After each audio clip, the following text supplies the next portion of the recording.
If you want to find the secrets of the universe, think in terms of energy, frequency and vibration. I don't care that they stole my idea. I care that they don't have any of their own.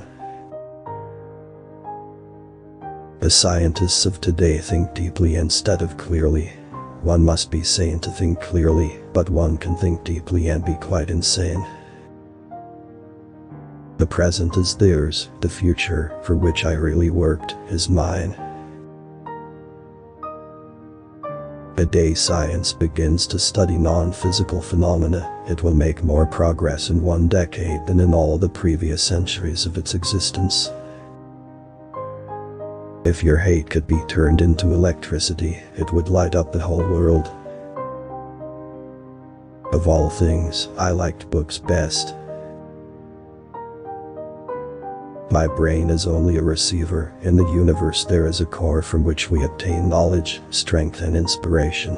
I have not penetrated into the secrets of this core, but I know that it exists. The alone, that is the secret of invention. The alone, that is when ideas are born. I do not think you can name many great inventions that have been made by married men. One must be sane to think clearly, but one can think deeply and be quite insane.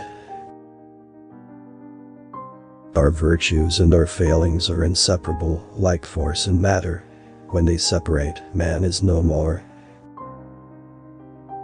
All that was great in the past was ridiculed, condemned, combated, suppressed, only to emerge all the more powerfully, all the more triumphantly from the struggle. Let the future tell the truth and evaluate each one according to his work and accomplishments. The present is theirs, the future, for which I have really worked, is mine. Life is and will ever remain an equation incapable of solution, but it contains certain known factors. Invention is the most important product of man's creative brain. The ultimate purpose is the complete mastery of mind over the material world, the harnessing of human nature to human needs. Today scientists have substituted mathematics for experiments, and they wander off through equation after equation, and eventually build a structure which has no relation to reality. We crave for new sensations, but soon become indifferent to them. The wonders of yesterday are today common occurrences.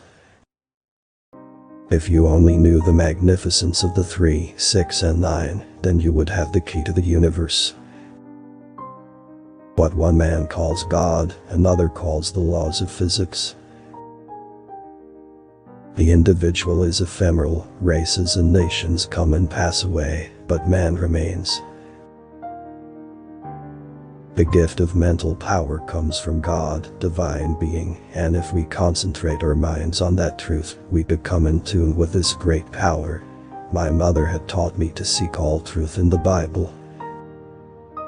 You may live to see man-made horrors beyond your comprehension.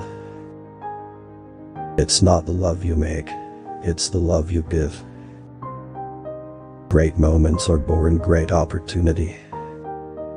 Inventors don't have time for married life. So astounding are the facts in this connection that it would seem as though the Creator himself had electrically designed this planet. Marconi is a good fellow. Let him continue. He is using 17 of my patents.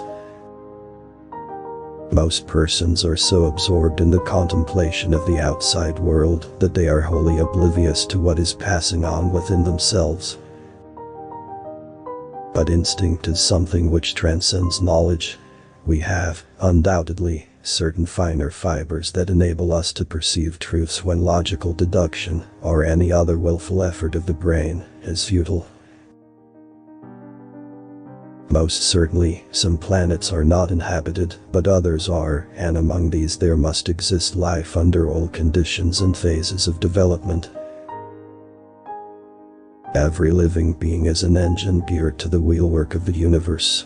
Though seemingly affected only by its immediate surrounding, the sphere of external influence extends to infinite distance.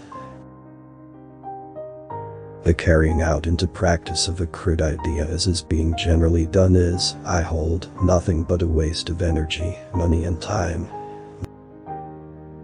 The idea of atomic energy is illusionary, but it has taken so powerful a hold on the minds that although I have preached against it for 25 years, there are still some who believe it to be realizable. There is something within me that might be illusion, as it is often case with young delighted people, but if I would be fortunate to achieve some of my ideals, it would be on the behalf of the whole of humanity. When natural inclination develops into a passionate desire, one advances towards his goal in 7 league boots. The progressive development of man is vitally dependent on invention. It is the most important product of his creative brain.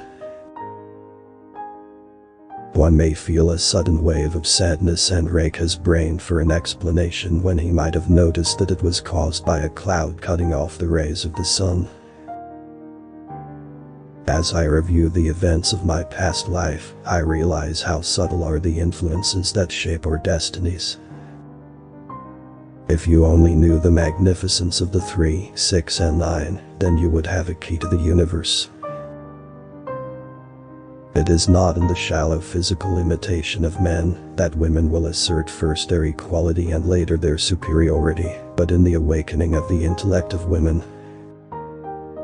Peace can only come as a natural consequence of universal enlightenment and merging of races, and we are still far from this blissful realization. The progressive development of man is vitally dependent on invention. These are only new devices for putting the weak at the mercy of the strong. One has to be sane to think clearly, but one can think deeply and be quite insane. I am credited with being one of the hardest workers, and perhaps I am, if thought is the equivalent of labor, for I have devoted to it almost all of my waking hours. My project was retarded by laws of nature. The world was not prepared for it. It was too far ahead of time. But the same laws will prevail in the end and make it a triumphal success. There is scarcely a subject that cannot be mathematically treated, and the effects calculated or the results determined beforehand from the available theoretical and practical data. I had admired the works of artists, but to my mind, they were only shadows and semblances. The inventor, I thought, gives to the world creations which are palpable, which live and work. Most persons are so absorbed in the contemplation of the outside world that they are wholly oblivious to what is passing on within themselves. Efficient observation is merely a form of ignorance and responsible for the many morbid notions and foolish ideas prevailing. Merciless is the law of nature, and rapidly and irresistibly we are drawn to our doom.